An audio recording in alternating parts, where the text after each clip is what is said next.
Berjumpa lagi dalam program KIKAT Katekesi Iman Katolik bersama saya Diakon Korsan Rahardi. Saudara-saudari yang terkasih, dalam percakapan sehari-hari seringkali istilah biarawan atau dalam bahasa Inggris nun dan suster dalam bahasa Inggris sister dianggap sama dan dapat ditukar-tukar sebagai sinonim. Namun sesungguhnya ada perbedaan antara keduanya. Berikut adalah penjelasan singkat mengenai perbedaan antara keduanya. Perbedaan biarawati dan suster aktif terletak pada perbedaan cara hidup dan pelayanannya, bukan perbedaan tingkat atau superioritas.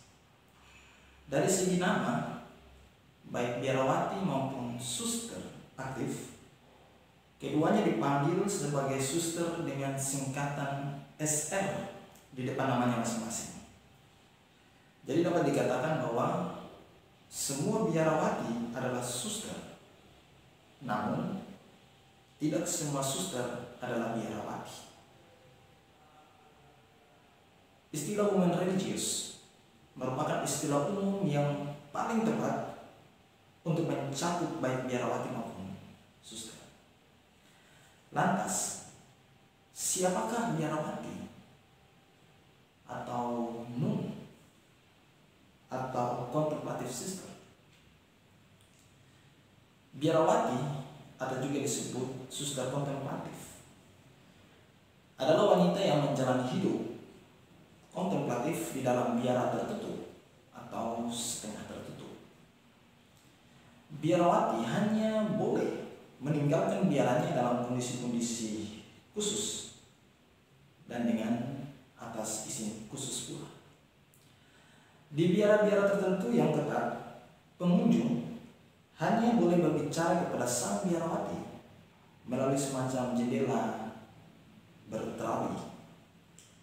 Pelayanan seorang biarawati terpusat di dalam dan di seputar biara. Misalnya doa-doa dan meditasi dalam kesunyian demi kebaikan dunia yang lebih luas. Contoh suster-suster yang tergolong biarawati adalah para suster Ordo Karmelit Tak Berkasut yang didirikan oleh Santa Teresa dari Avila, atau Ordo Claris yang didirikan oleh Santa Clara dari Assisi.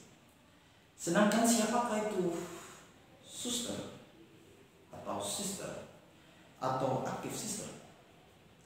Seorang suster adalah wanita yang hidup, melayani dan berdoa dalam dunia yang lebih luas, meskipun ia juga tinggal di dalam biara dengan aturan-aturannya.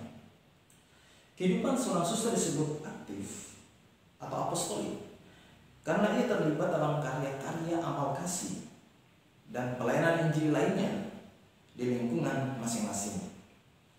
Suster-suster aktif ini, sesuai namanya, aktif berkarya di luar biara, seperti mengajar, mengurus panti asuhan, rumah sakit, dan lain sebagainya. Contoh suster-suster aktif adalah Missionaries of Charity yang didirikan oleh Beata Teresa dari Kalkuta atau Bunda Teresa, dan Kongregasi Fransiskan Missionaries of Mary.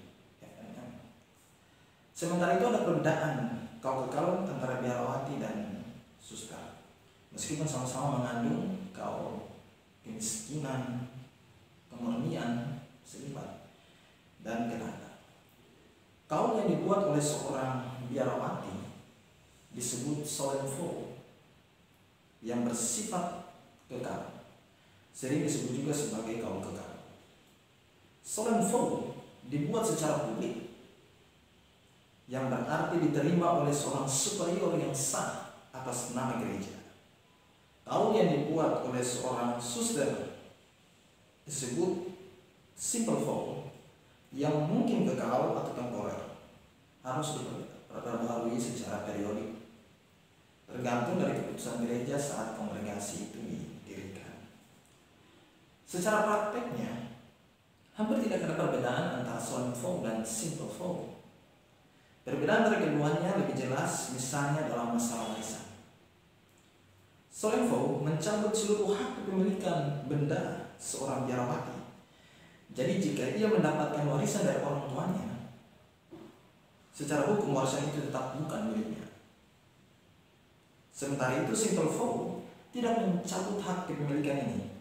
Jadi warisan keluarga yang jatuh ke tangan seorang suster dengan Simple Vow secara hukum tetap adalah miliknya.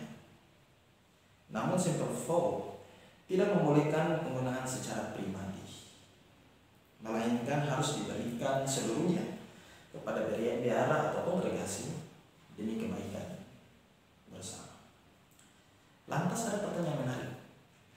Apakah yang satu lebih baik dari yang lain? Apakah biarawati lebih baik dari suster, ataukah suster lebih baik dari seorang biarawati? Sekilas mungkin ada pendapat yang mengatakan bahwa suster-suster kontemplatif dengan Solemn lebih sempurna dibandingkan dengan suster-suster aktif. Namun tidak demikian adanya. Tidak ada perbedaan tingkat antara kedua jenis cara hidup ini. Keduanya saling melengkapi dan merupakan kekayaan gereja yang tak ternilai. Juga panggilan masing-masing individu pun berbeda-beda. Para wanita yang lebih terpanggil menjadi seorang yang lebih kontemplatif, menjadi seorang pendoa dan pertapa, akan lebih cocok di dalam komunitas kontemplatif.